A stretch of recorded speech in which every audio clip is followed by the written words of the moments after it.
Hello बच्चों, आप सब अच्छे होंगे और पढ़ाई भी कर रहे होंगे। साथ साथ आप सोच रहे होंगे कि मैम को और पेरेंट्स को बस यही काम है कि बस पढ़ाई पढ़ाई पढ़ाई। बेटे कोई बात नहीं, थोड़ा माहौल ऐसा चल रहा है, नहीं तो डायरेक्ट में हम अच्छे से मोटिवेट कर पाते। तो प्लीज़ कोऑपरेट, थोड़ा सा इसको रिस्पॉन्सिबिलिटी लो, अपने इमोशन इसमें डालो कि भी हमें पढ़ना है, बार बार हम ना कहें, ये अच्छा रहेगा। तो चलो लेट्स स्टार्ट विद लेसन। हम 2 लेसन कर चुके हैं और थर्ड लेसन है अपना from the diary of Anne Frank. क्या बताया गया है इस लेसन में? Anne Frank, written by Anne Frank. इसमें एनी फ्रैंक नाम की एक लड़की होती है 13 ईयर्स, जो केवल और केवल आपकी उम्र की ही होती है। फिर आप जैसी उम्र, आपकी एज में क्या क्या फीलिंग आती हैं, वो इस लेसन में शायद डिस्क्राइब किया गया। कहीं ना कहीं आपको टच भी करेगा और आप इसको अच्छे से अंडरस्टैंड कर पाओगे। बट लेसन स्टार्ट करने से पहले मैं शॉर्ट में आपको ये बताना जरूर चाहूँगी कि जो लेसन में है ये जब लेसन राइट डाउन किया गया, जब हम उस समय सेकेंड वर्ल्ड वार चला हुआ था और शासक था हिटलर।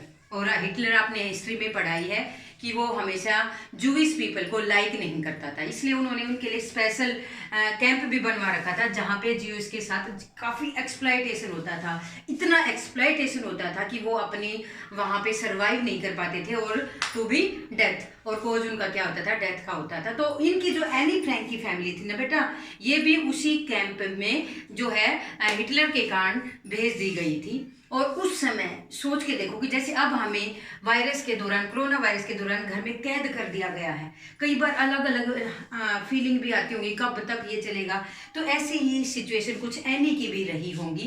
एनी को एक कैंप के अंदर रखा गया होगा, कैसे उसके साथ एक्सप्लॉयटेशन किया गया होगा, कैसे वो छोटी सी बच्ची के साथ, जिसके साथ वो कभी अपनी फीलिंग शेयर नहीं कर पाती थी किसी के साथ। इससे बहुत सारे कारण इसमें दिए गए हैं। तो फिर इस जो लेसन में है क्या होता है बेटे, उसकी केवल फैमिली में से केवल एक फादर ही बच पाते हैं उस कैंप से, जो सरवाइव कर पाते हैं।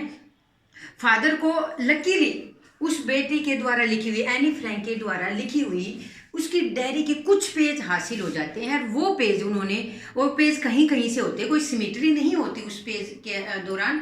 वो पेज उन्होंने यहाँ हमारे लेसन में कहीं कहीं लिखे हुए हैं।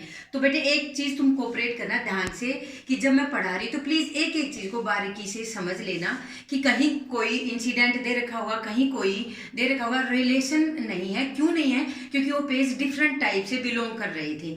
लेकिन फिर भी I will try my best to clear the point. मैं आपको क्लियर करने के लिए कोशिश करूंगी कि मैंने कुछ ड्राफ्ट भी बनाया है जिससे तुम्हें इजीली कंफर्म हो जाए। तो लेट्स स्टार्ट अवर लेसन कि एनी फ्रैंक थी कौन बेटा। एनी फ्रैंक कौन थी? Anne Frank 13 years old girl थी, केवल छोटी सी बच्ची थी, आपकी उम्र की 13 साल की थी। उसके परिवार में कौन कौन थे? फैमिली बैकग्राउंड में फादर थे, मदर थे और सिस्टर उसकी, और एक ग्रैंड मदर थी। There are the 4 member in her family. ठीक है। इंस्टेड ऑफ दैट थिंग्स, परिवार के सदस्य होने के बावजूद वो बहुत कॉम्प्लिकेटेड एक स्टेटमेंट कहती है कि वो अभी भी लोनली फील करती है। आप सोच रहे हो कि 13 साल की बच्ची अकेला फील करती है, जबकि पेरेंट्स है, फैमिली, अच्छी फैमिली, और उसकी क्लास में भी 13 स्टूडेंट होते हैं जिनको वो फ्रेंड कहती है। मतलब ये नहीं कि उनसे उनसे अच्छे डिस्कस भी करती है, डेली रूटीन की बातें भी करती है, फिर भी इसके बावजूद भी वो ये कह रही है कि मैं अकेला फील करती हूँ। क्योंकि वो छोटी सी बच्ची अपनी, मतलब जो अच्छी फीलिंग है ना, जो शेयर करना चाहती है, वो नहीं कर पाती। इसीलिए उसको ज़रूरत पड़ती है एक ट्रू फ्रेंड की। देखो बेटे ध्यान से सुनना कि ट्रू फ्रेंड और फ्रेंड में बहुत डिफरेंट होता है। जैसे आप अपनी फीलिंग अपने फ्रेंड्स के साथ, जो क्लोज फ्रेंड होता है उससे ज़्यादा शेयर करोगे, बाकी क्लास में सारे बच्चे इक्वल होते हैं।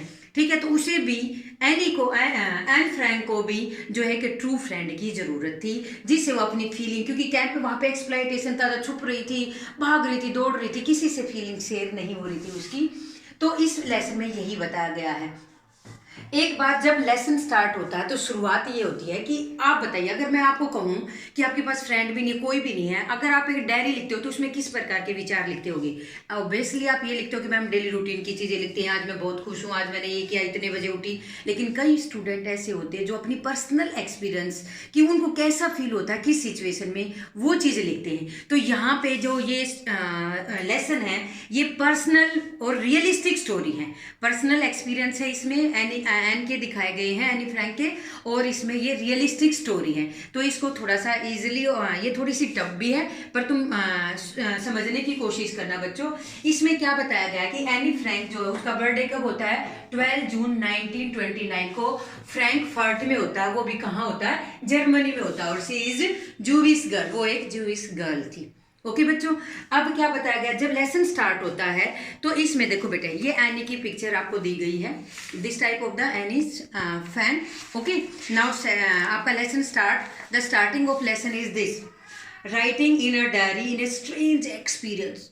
सोचने की बात है कि जब कोई मैं ये कहूँ कि बेटे आप डायरी लिखो तो आपको कैसा लगेगा, अभी डायरी कैसे शुरू करें, कैसे अपनी फीलिंग को से, क्योंकि डायरेक्ट कोई चीज़ एक्सपीरियंस लिख नहीं सकते, लेकिन इनडायरेक्ट लिखना पड़ता है, मतलब बहुत ज़्यादा सोचना पड़ता है, फिल्टर करने पड़ते हैं वर्ड डायरी में लिखने के, क्या पता हो किसी गलत हाथ में चली जाए, उसका क्या मीनिंग निकल जाए, तो बड़ी सोच समझ के, तो इसीलिए उसने कहा है कि एक डायरी लिखना बड़ा अलग सा एक्सपीरियंस होता है। हाँ, ये नहीं कहते कि मुझे लिखना नहीं आता, आता है, तो उन्होंने यहाँ से लेसन स्टार्ट किया है, आपका डायरी के बारे में बताया। फिर then the start, very important line, बहुत important line, paper has more patience than people.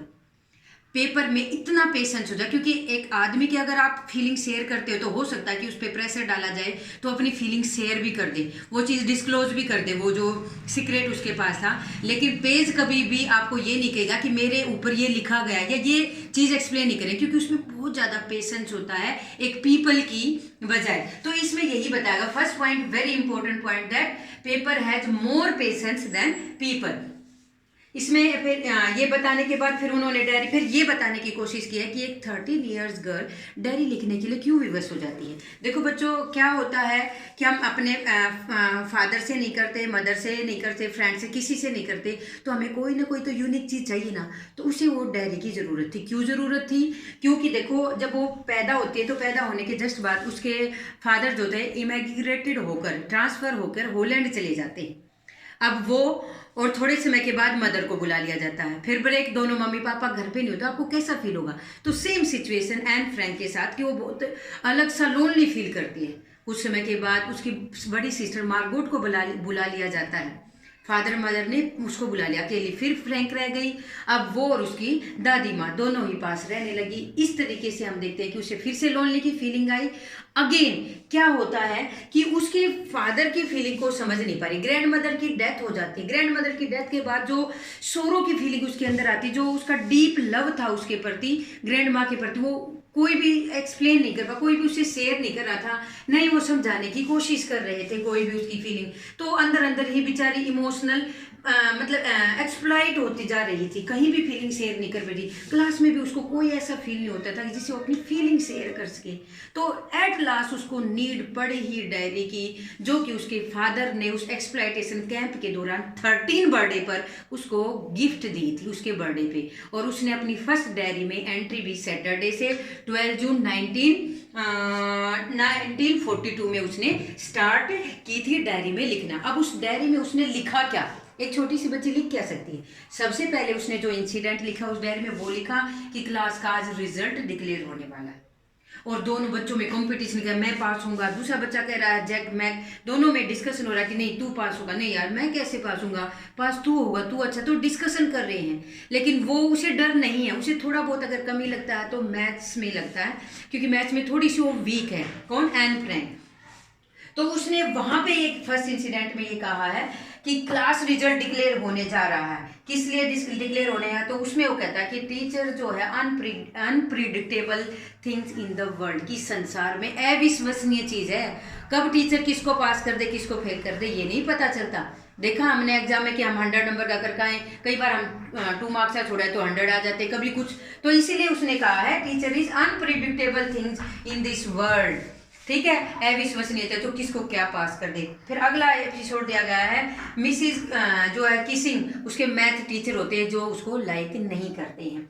तो बेटे देखो कहाँ से शुरू हुई है, ये यहाँ पे मेंबर दिए गए थे, अगेन रिपीट कर रही हूँ मैं। Father gives a diary on 13 birthday, ये लेसन की बैकग्राउंड है, लेसन में नहीं बताया गया, ये बैकग्राउंड है बेटे, क्योंकि वर्ल्ड वार की बात बताई जा रही है। This story belong to realistic and personal experience. Second world war जो चल रहा था, कंटिन्यू था, हिटलर वहां का रूलर था। Anne Frank lived in the Netherland, छुप के वो भाग गए हिटलर के एक्सप्लॉइटेशन से, नीदरलैंड चले जाते हैं। वहाँ पे जो छुप कर रहने के वो जिंदगी जी रहे हैं, जो दुखी हैं, देर वहाँ पे जाके उसके फादर उसको एक गिफ्ट देते हैं उसके बर्थडे पे।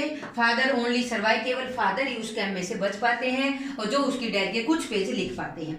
अब ये पॉइंट हमारे लेसन के कुछ important, some important point of the lesson. Paper has more patience than people, ये मैंने लिखा है जहाँ से लेसन स्टार्ट होता है उसकी 9th लाइन है। डायरी हैज किटी, डायरी का नाम था किटी, उसने अपनी डायरी का नाम क्या रखा, किटी, वेरी लवली नेम। और सैटरडे से स्टार्ट किया, ये उसकी डेट है जब उसने लिखना चाहिए। उसमें फिर उसने मेंशन किया कि जिस दिन रिजल्ट डिक्लेयर होना था, teachers are the most unpredictable creatures, and again Mrs Keesing math teacher थे, और जो कि वो क्लास में एनी फ्रैंक बहुत ज़्यादा बातें करती थी बेटा। रिजल्ट डिक्लेयर होने के बाद अगला एपिसोड क्या आता था, एन फ्रैंक क्या थी, बहुत ज़्यादा टॉकेटिव थी, बहुत ज़्यादा जो है बात करती थी, जिसके कारण मिस्टर किसिंग जो थे वो टॉलरेट नहीं कर पाते थे। अब उसको एज ए पनिशमेंट देने के लिए उसने उसको ऐसे देना स्टार्ट कर दिया, और ऐसे के टॉपिक भी बड़े डिफरेंट देता था। फर्स्ट ऐसे टॉपिक इज चैटर बॉक्स, ताकि वो उस पर लिखे, और उस पर क्या लिखे अब भी हमें ज़्यादा बात नहीं करनी चाहिए। आप क्या लिखोगे, आप चैटर बॉक्स में अगर मैं आपको दे दूँ ऐसे लिखो, तो आप क्या ज़्यादा बातें नहीं करनी चाहिए, ज़्यादा बातें करने से एनर्जी इस तरीके की बात लिखेंगी तो ये ऑब्वियसली जो है बातें करना बंद कर देगी। यानी टीचर ने ये सोचा था, लेकिन इंस्टेड ऑफ दैट थिंग उसने ये एक्सक्यूज दिया कि बातें करना कितना जरूरी है, बातें करना एक टीचर का कितना बड़ा ट्रेड है। उसने पहला एक्सक्यूज ये दे दिया, it is the great teachers trade, नहीं सॉरी ये it is the student trade, कि स्टूडेंट की क्वालिटी होती है बातें करना। दूसरा उसने ये एक्सक्यूज दिया उस ऐसे में कि मेरी मदर तो जो है बहुत ज़्यादा मेरे से भी टू मच टॉकेटिवनेस उसके अंदर है, तो ये हेरिडिटी फैक्टर है सर। और हेरिडिटी फैक्टर के बारे में आप जानते हैं कि मदर बोलेगी तो बच्चे तो बोलेंगे। और टीचर ने भी एग्जैक्टली उसके ऐसे को वैसे ही लिया जैसा उसने लिखा था। सेकंड ऐसे बेटे ये पेपर में भी एज इट इज नाम पूछे जाते हैं, फर्स्ट ऐसे, सेकंड ऐसे, थर्ड ऐसे। सेकंड ऐसे इज एन इनकॉन्ग्रेजिबल चैटर बॉक्स, मतलब ढीठ चैटर बॉक्स, उसने उसमें भी लिख दिया टीचर सेटिस्फाई। देन थर्ड ऐसे आया, quack quack quack set mister chatter box, का मिस्टर चैटर बॉक्स ने कहा कि भी मतलब अब इस पे क्या लिखेगी। अब एन फ्रैंक समझ गई कि ऐसे बहुत हो रही है, अब कुछ समथिंग डिफरेंट की कुछ अलग से करके दिखाएं। अब वो बहुत सोची तो उसकी एक फ्रेंड थी जिसका नाम था शानी, उसने कहा, वो पोएट्री लिखने में बड़ी इंटरेस्ट रखती, उसने कहा कि हम इसका ऐसे ना लिखे, ऐसे को भी एक पोइटिक लैंग्वेज में लिखेंगे।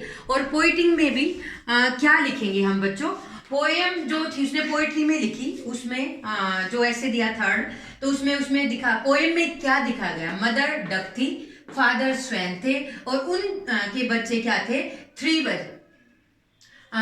बेबीज थे, और वो डकलिंग थे, सारे बेबी क्या थे, डकलिंग थे।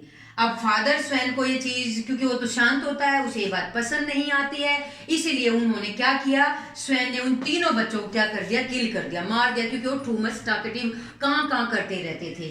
क्यों उन्होंने ये पोएम लिखी एन फ्रैंक ने, इसलिए लिखी कि जैसे उसके फादर ने अपने बच्चों को मारा, डांटते रहते थे क्योंकि ज्यादा बातें करने के कारण, तो ऐसे ही हमारे मिस्टर किसिंग भी हमें डांटते रहते हैं, फटकारते रहते हैं। और एग्जैक्टली क्या रिस्पॉन्स रहता है इस पोएम का कि मिस्टर किसिंग ने वो पोएम हर क्लास में सुनाई और बहुत लाफिंग की, और उसको परमिशन अलाउ कर दिया कि आज से वो बात करे, कि उसने बहुत अच्छी पोइट्री अच्छे से रिप्रेजेंट की। और इंस्टेड ऑफ स्कॉल्ड उसको डांटने की बजाय मिस्टर किसिंग थे वो खुद ही जो है बहुत ज़्यादा बातूनी हो गए। अब एन को फ्रैंक करने की ये काम की ज़रूरत ही नहीं थी। एक और इंसिडेंट बच्चे इसमें दे रखा होगा कि उसने डायरी लिखने के लिए क्यों विवश हो गई। जब वो 6th क्लास में थी तो मिसिस कुपरस नाम की उसकी हेड मिस्ट्रेस थी, जो कि उसको बहुत ज़्यादा प्यार करती थी, दोनों एक दूसरे से बहुत ज़्यादा प्यार करते थे। और आपको पता है कि अल्टीमेटली कभी ना कभी तो स्कूल छोड़ना ही पड़ता है। और जब वो नेक्स्ट स्कूल में गई तो उसकी क्या हुई, हार्ट ब्रेकिंग फेयरवेल होगी, और जिसके कारण उसके बहुत ज़्यादा वो डिप्रेस में चली गई, जिसके कारण उसने जो है डायरी लिखने के लिए विवश होगी। मतलब कहीं ना कहीं वो हर्ट हो रही थी, वो छोटी बच्ची, पता नहीं उसके अंदर क्या आइडिया, क्या थॉट अंदर चल रहे थे कि वो डायरी लिखने के लिए विवश हो जाती है। तो बच्चों देखो इस लेसन में यही सारी बातें दे रखी है स्टेप वाइज। डायरी के बारे में बताया। फिर उसने बताया कि वो डायरी लिखने के लिए क्यों तैयार हो गई। फिर उसके फादर जो थे वो वहाँ पे चले जाते हैं, हॉलैंड चले जाते हैं ट्रांसफ़र होके। फिर वो मम्मी को बुला ले, स्टेप वाइज बुलाते, लेकिन लास्ट में एनी का नंबर आता है, इसलिए उसे बहुत फील होता है। फिर उसकी 6th क्लास की हार्ट ब्रेकिंग दे रखी है उसकी मिसिस कुपरस के साथ। और इसके बाद दे रखा है कि उसने डायरी लिखना कैसे स्टार्ट किया। ये डायरी की डेट दे रखी है, डायरी में उन्हें रिजल्ट डिस्कस किया।